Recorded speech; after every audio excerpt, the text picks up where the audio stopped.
आकाश news, खबरों की तह तक, खबरों की तह तक, खबरों की तह तक, खबरों की तह तक। हिमगिरी एन्क्लेव में एक साथ सारी गलियों को खोदकर कछुआ गति से हो रहे विकास कार्य से वहां की आरडब्ल्यू नाराज। बरसात आने से पहले यदि रुके हुए विकास कार्य पूरे नहीं हुए तो जान माल की भरपाई कौन करेगा, यह कहना है समाज सेवी दीपक गुप्ता का। मैं तो आपके चैनल के माध्यम से ये कहना चाहूंगा, जहां तक भी जाती है प्रशासनिक अधिकारियों के लिए, कि बरसात का मानसून का मौसम है, कल को कोई बड़ा हादसा हुआ तो उसकी भरपाई मतलब जान की भरपाई तो पब्लिक करेगी, लेकिन माल की भरपाई सरकार करेगी।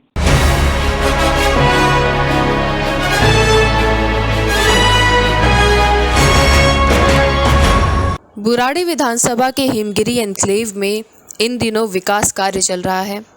गलियों में सीवर डालने का काम व नालियां बनाने का काम चल रहा है, लेकिन ये विकास कार्य वहां के लोगों के लिए मुसीबत बन गई है।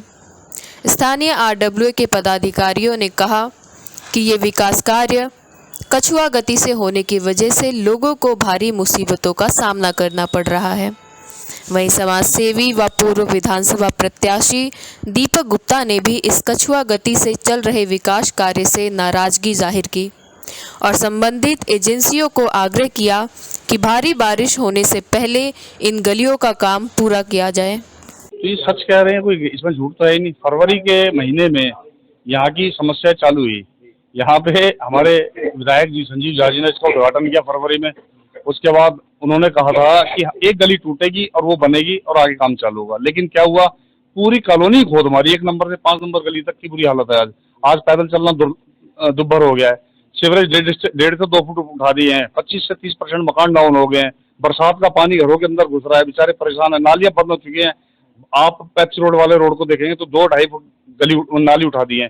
तो मतलब हालत ये है, पानी की निकासी बंद हो गई है। जो अंदर के पानी के पाइपलाइन अंदर से आए हैं लोगों के घरों के, वो डाउन हो गए हैं और उसकी निकासी नहीं है पानी की। लैटरिन के पानी बैक मार रहे हैं, उनके घरों में जा रहे हैं और बिल्कुल भी प्रशासन की मतलब कान पे जूनी रेंगरी। विधायक के चक्कर काट काट के परेशान हो चुके घर के, वहां बल्कि उल्टा पता लगता है कि विधायक जी तो घर पे ही नहीं है।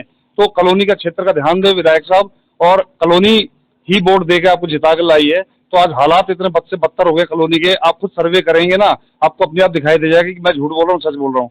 तो आज पूरी आरडब्ल्यू और पूरी कॉलोनी वासी इतने ज्यादा परेशान है कि इनकी कोई सुनवाई करने वाला नहीं है।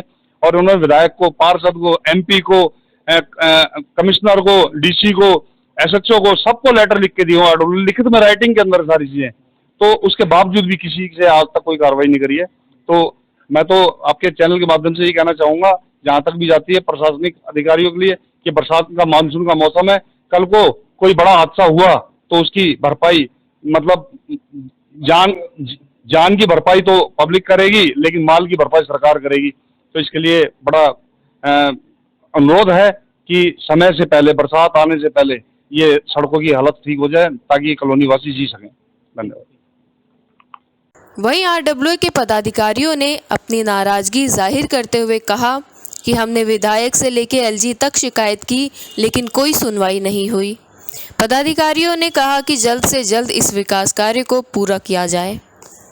ये हिमगिरी ए ब्लॉक कॉलोनी है हमारी, और इसके अंदर समस्याएं तो अनगिनत हैं, परंतु मेन समस्या जो है, हमारे यहाँ जो सीवर का काम स्टार्ट हुआ था वो इनकम्प्लीट पड़ा हुआ है। नालियाँ वो इनकम्प्लीट पड़ी हुई हैं।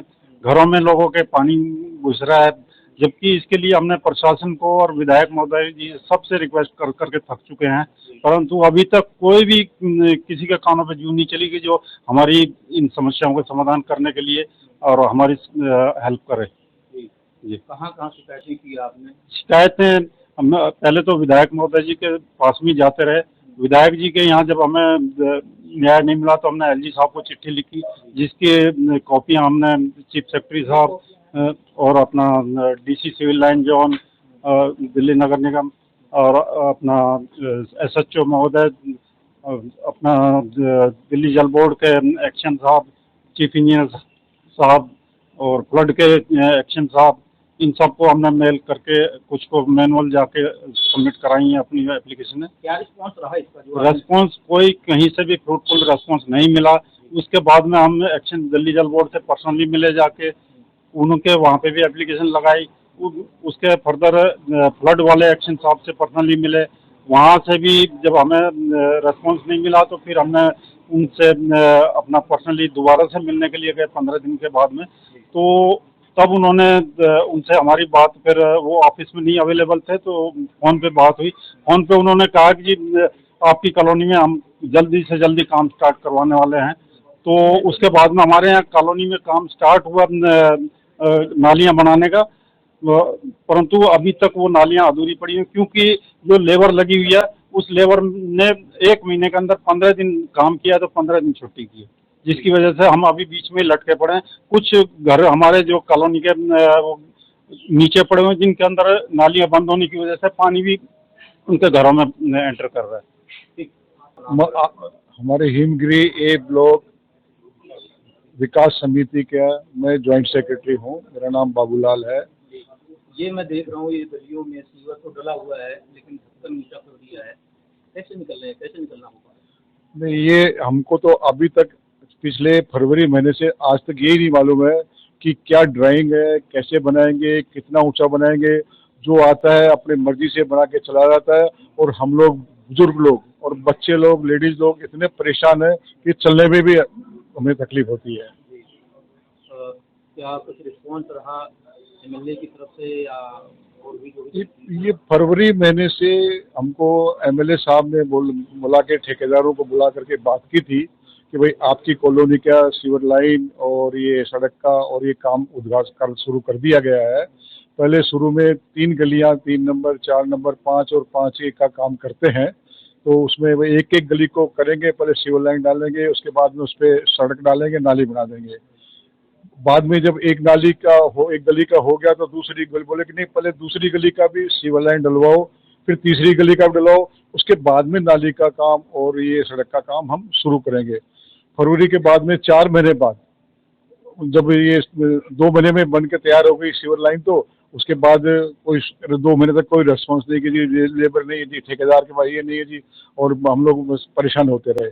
अभी 1 महीने से जाकर के और 5 नंबर गली में काम शुरू किया नाली का, उसमें भी लेबर 15 दिन आती है, 15 दिन नहीं आती है। तो अभी भी अधूरा काम पड़ा हुआ है और हमें तो ये निश्चित नहीं है कि अभी अगर एक बारिश आ गई तो क्या हाल होने वाला है हम लोगों को, हम ही समझ सकते हैं।